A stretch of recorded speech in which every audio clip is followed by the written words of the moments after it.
안녕하세요. 제가 오늘 읽은 책은 절제의 성공학, 지은이 미즈노 남복구.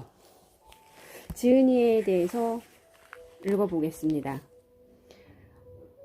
지은이 남복구는 전설적인 일본의 운명학자이자 사상가이다.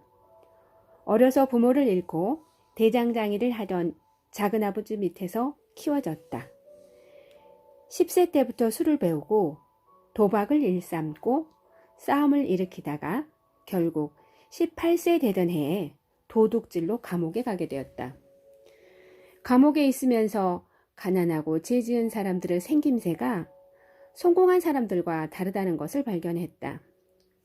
추록 후 자기의 운명이 궁금해서 관상가를 찾아갔을 때 이런 말을 들었다. 1년 안에 칼에 맞아 죽을 운명이니 속히 절에 가서 출가를 청하시오. 남복구는 그 길로 가까운 절에 가서 출가를 청했으나 절의 주지스님은 1년 안에 보리와 흰 콩으로만 식사를 하고 오면 받아주겠다고 말한다.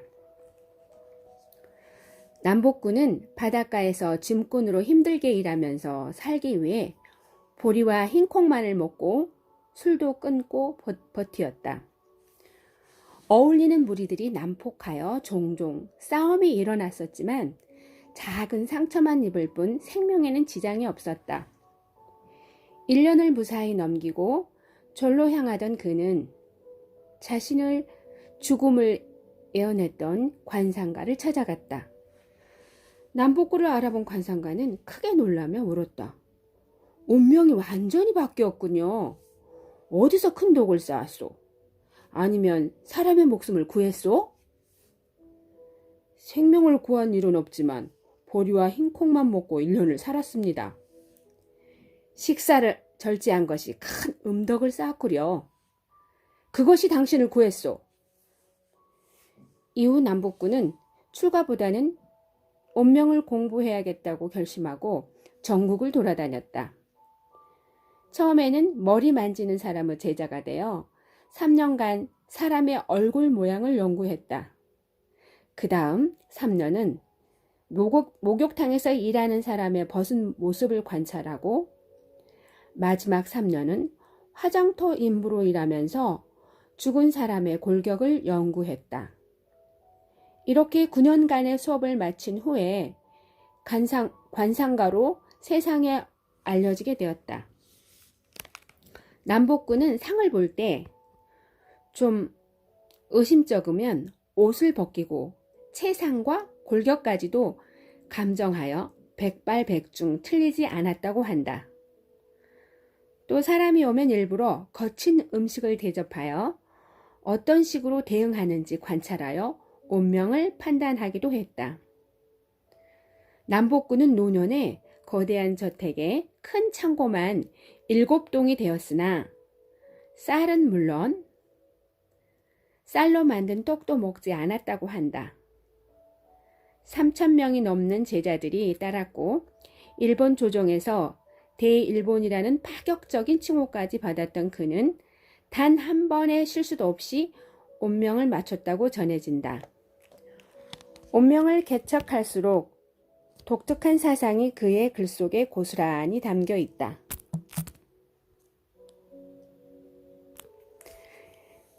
이 책은 문답 형식으로 되어 있습니다. 제가 읽은 부분 중 한 부분을 발췌해서 읽어보겠습니다. 만물을 아끼면 만물이 돕는다. 아껴 쓰는 것과 운명은 어떤 관계가 있습니까?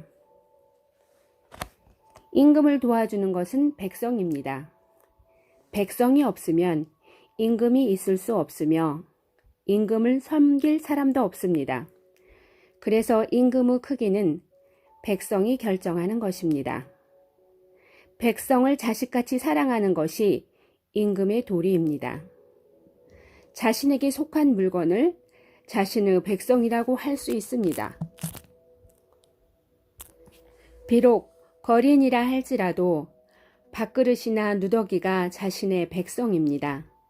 그러므로 백성을 다스리지 않는 사람은 아무도 없습니다. 함부로 만물을 다루는 것은 백성을 무시하는 임금과 같습니다. 백성을 무시하는 임금이 백성에게 버림받듯 만물을 함부로 다루면 만물에게 버림받습니다. 사람을 제자리에 있게 하고 그 뜻을 펼 수 있게 하는 것이 세상 만물입니다. 하찮은 물건이라도 더러우면 깨끗이 하고 정갈하고 검소하게 다뤄야만 합니다. 이렇게 해야만 백성을 어루만지는 임금의 덕이 커지듯 자신의 덕이 올라가는 것입니다. 만물을 아끼는 것에는 저마다 세상의 이치가 녹아 있습니다. 물은 나무를 자라게 하고 만물을 기르는 근본입니다. 물이 부족하면 만물을 만들거나 기르기 어렵습니다. 이런 이치로 물을 낭비하는 사람은 점차 가난해지며 자식도 쉽게 생기지 않습니다. 종이는 물과 나무로 만듭니다. 종이를 만들기 위해서는 물이 많이 필요합니다. 종이를 낭비하는 것은 나무 생명과 물을 동시에 낭비하는 일이니 천지의 덕을 크게 훼손합니다. 종이를 낭비하는 사람 또한 만사가 뜻대로 되지 않습니다. 종이를 많이 쓰더라도 한 번 쓰고 버리지 말고 모두 재생하여 쓰는 것이 도리입니다. 등불의 밝음을 좋아하여 헛되이 기름을 낭비하는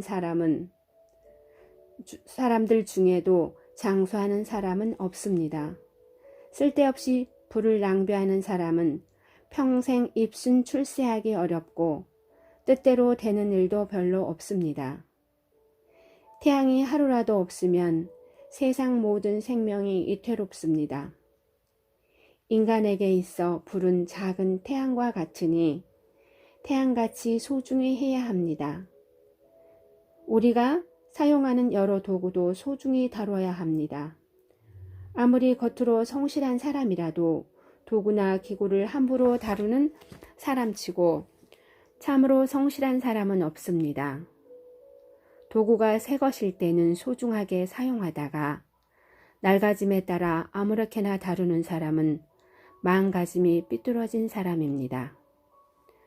도구를 사용할 때는 항상 아랫사람을 대하는 것과 같아야 합니다. 일하는 사람이 젊었을 때는 귀하게 부려먹다가 늙으면 매정하게 버리는 사람을 어찌 참된 사람이라고 하겠습니까? 세상 만물은 다 돌고 돕니다. 쓰는 도구가 흙으로 만든 것이라면 땅에 묻고 나무도 만든 것이라면 불에 태워 흙으로 돌려보내야 합니다. 나무로 된 것을 더럽다고 마구 버린다면 제대로 썩을 수 없어 흙으로 돌아갈 수 없으니 나무에게는 불행한 일이 됩니다. 나무가 더러우면 물로 깨끗이 씻어서 불태워 재로 만드는 것이 나무에게 음덕을 쌓는 일입니다. 이것이 신하의 임종을 지켜보는 임금과 같은 자세입니다. 이런 마음가짐을 가진 사람은 설사 관상이 좋지 않아도 그 정성이 하늘에 닿아 운명이 바뀝니다. 만물을 소중하게 대하지 않고 하찮게 대하면 자신 또한 만물로부터 똑같은 취급을 받습니다. 사람들은 복을 가지고 태어난다고 믿지만 스스로 쌓은 덕이 복이 되어 돌아오는 것입니다. 미련한 사람은 스스로 덕을 해치는 것도 모르고 하늘만 원망하고 신세한탄합니다. 그러면 더욱 덕이 없어져서 끝내는 조상이 쌓은 덕까지 잃게 됩니다. 자신의 운명은 매일 자신이 행동하는 바에 고스란히 나타납니다. 그렇기 때문에 매일 대하는 물, 불, 종이나 도구를 다루는 모습만 보더라도 스스로 자신의 운명을 애측해 볼 수 있습니다. 오늘은 여기까지입니다.